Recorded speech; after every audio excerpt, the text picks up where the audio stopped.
Welcome to the SARA Team's video on how to support a friend or resident who has been accused of sexual or relationship violence, stalking, sexual harassment, or other gender-based discrimination. The information in this video also applies to those who haven't been formally accused but think that they may have been responsible for an act of sexual non-consent. The focus of this video is to introduce you to healthy ways to support this person and yourself if they turn to you for help in this situation. Additionally, it can be helpful to also understand how to support someone who's been harmed when supporting a friend who has been accused of harming someone. To learn more about how to support a survivor, please check out our separate video about trauma-informed support on the SARA Team website. I'd like to introduce our facilitators for today. I'll start with me. I'm Brianna Booth. I use she, her pronouns, and I'm the Director of Positive Sexuality in the SARA office. Hi all, I'm Melissa Murphy. I use she, her pronouns, and I'm the Clinical Services Program Manager at the Confidential Support Team. Hi, my name is David Rice, he, him. I'm a Residence Dean and support Florence Moore Hall and several row houses.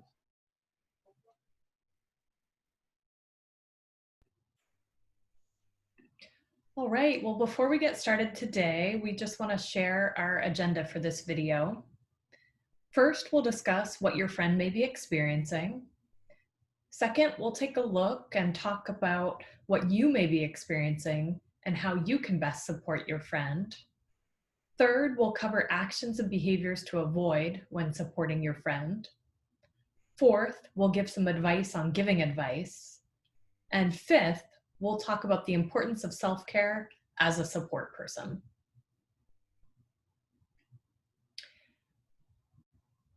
After being accused of sexual or relationship violence, stalking, sexual harassment, or other gender-based discrimination, your friend may be experiencing a wide range of emotions. Listed here are some examples of potential emotional reactions that your friend may experience, including distress or shame at having potentially caused harm, confusion or disbelief if they thought the experience was consensual, or denial, defensiveness, or even shifting blame onto the other person. When supporting someone in this situation, it's important to think about your own physical and emotional safety first. If you believe that you can't safely support this person, please ask for help from your RF, your RD, or from one of the other resources that we'll mention in this section in a little bit. If you do believe that you can safely support this person, there are some things that you should be aware of. Being accused of harming another person can lead to being socially ostracized. Your friend may be cut off from their close social and community ties and may not have an outlet to express their feelings, which can get in the way of their efforts to ask for or receive help and/or learn how they can prevent harm in the future. If the accused person is rejected from a minoritized community that they had found belonging in, it can be even more difficult to get help.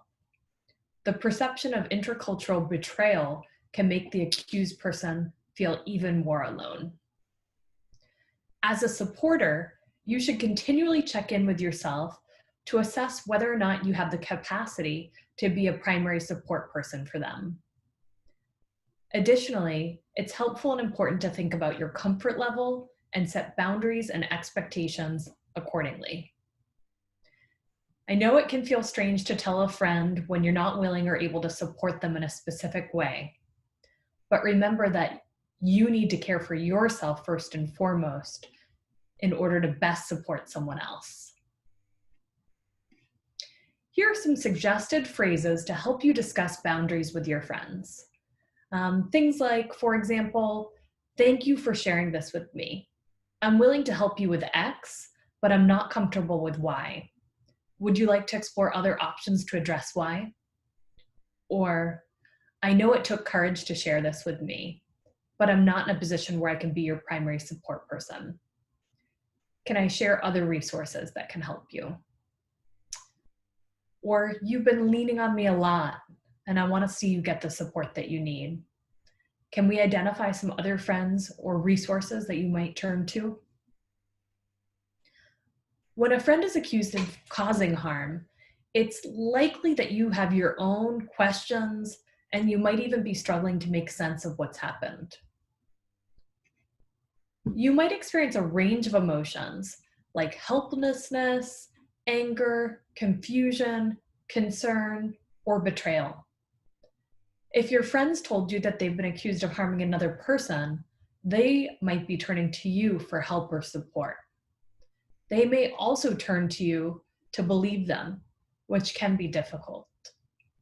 You may be unsure how to respond to your friend or the situation. So what do you do in this situation? There are a few ways you can support a friend who's caused harm, and we've listed some of these ways here. So first, you can direct your friend to resources like CAPS, CST, or the SARA Team.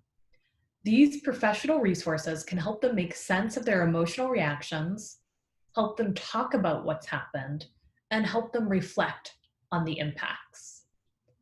They may also have the opportunity to learn new, more consensual ways of interacting.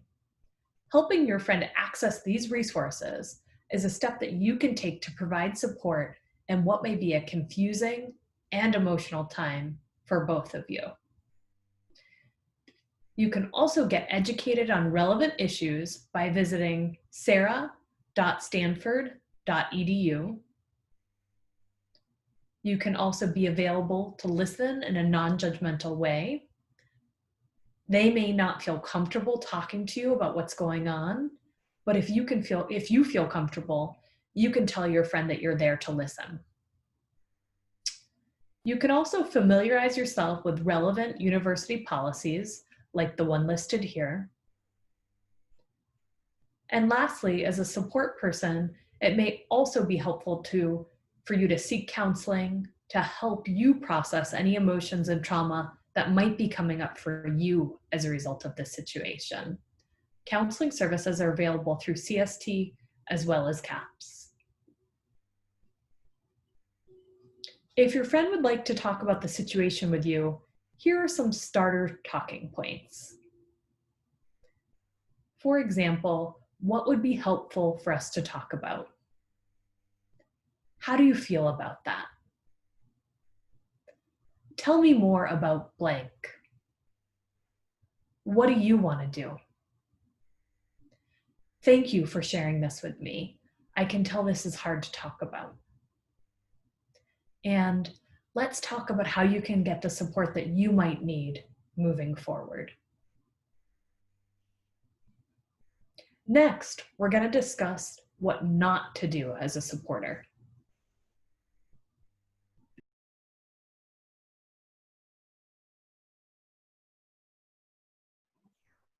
Navigating your response to someone who has been accused of harm or is concerned that they could have acted in a harmful way can be difficult and confusing. While there is no one-size-fits-all response to supporting a friend who has been accused, there are some actions that should be avoided when providing them support. Remember, being a friend doesn't mean that you approve of all your friend's choices or actions. You can help your friend without making a judgment as to whether or not they're harmed, whether or not they harmed another person. Determining if a crime or judicial violation took place is the responsibility of the legal system and/or campus administrators. It does not mean taking action against involved parties. Violence or retaliation is not the answer. Remember, harassing and threatening behaviors are not helpful and could undermine any court or student conduct proceeding taking place. Being a friend also doesn't mean that you are the right person to offer them support. You cannot solve this problem for them, but you can help them as they navigate the process and come to terms with their own actions. It's okay to listen to them and acknowledge your own boundaries and limitations if you are not in a position to support them for any reason. It's important to know that if you have reporting responsibilities, be sure to review the requirements and disclose these obligations to your friend prior to any conversation. It's critical that your friend is given the opportunity to seek support elsewhere, like the confidential support team, if they're uncomfortable with your non-confidential role. Generally, a top priority should be to avoid sharing your friend's stories with others. When someone has turned to you for support, try to respect their privacy and confidentiality of the situation. It should be noted that this includes the survivor's privacy and agency as well. You don't know the survivor's needs and concerns, so be mindful that telling others could be more harmful than helpful. However, if you're struggling with the disclosure of potential harm and are seeking help on how to handle it, please contact your residence dean or confidential resources such as the Confidential Support Team.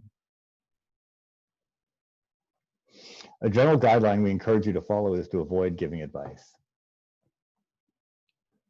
What's wrong with advice? Well, advice is often unhelpful and unsympathetic and is led by you rather than your friend. How can advice be unhelpful or harmful? Advice tends to be uninformed, such as not knowing about the entirety of the situation. Remember, you've only heard one side of the story. Processes or changes in policies within the criminal justice or Title IX system, your friend's background and any cultural or institutional barriers they face, or what your friend might need or be concerned about. What you think you would do in their situation may not be what is best for them or what they want. If any advice is given, make sure you know why you're giving the advice. Ask yourself some questions. Are you aiming for a specific outcome? Are they your intended outcome or your friend's intended outcome? Could this be causing any additional harm? Be mindful of how your actions could impact the survivor, others involved in the situation, or the community at large. It can be an emotionally draining, unsettling, and confusing process to provide support to a friend who has been accused of harm or thinks that they acted in a harmful way. So it's important to remember that if you are supporting a friend who has been accused, you also need to prioritize taking care of yourself. Here are some self-care considerations to be mindful of as a support person. Give yourself time and space to process and reflect on what you have heard and experienced. It's okay to be conflicted. Allow yourself to acknowledge any feelings that have arisen and effectively deal with any challenges that result because of those feelings. Know your limitations. Every individual has a limit on how much they can do. This does not make you a failure. It is important to know your own limitations of support and to share these clearly with your friend. Additionally, your friend deserves to have a whole network of support options around them. Providing them with other support options like CST and SARA can complement the limited support that you are able to provide. Seek support for yourself. Talk with someone who can help you work through your own feelings about the situation and your role in it. The Confidential Support Team can help you through this process and is a great resource to utilize as a supporter. Engage in self-care and self-soothing activities. Taking the time to care for yourself is an essential part of being a good support system. Consider alternative modalities of self-care that go beyond talk therapy, like exercise, meditation, art, going for a walk, prayer, or other self-care strategies that you've found work for you. Providing support to a friend who has been accused can be a difficult process to navigate, but getting educated is a critical step in becoming a better support person. To continue your learning, there are a variety of SARA videos you can watch on our website or by emailing saraoffice@stanford.edu. You can also visit sara.stanford.edu/learn-more for information on a variety of related topics. Lastly, if you'd like to contact any of our teams, please reach out and we'd be happy to help you. Thank you for listening and for learning.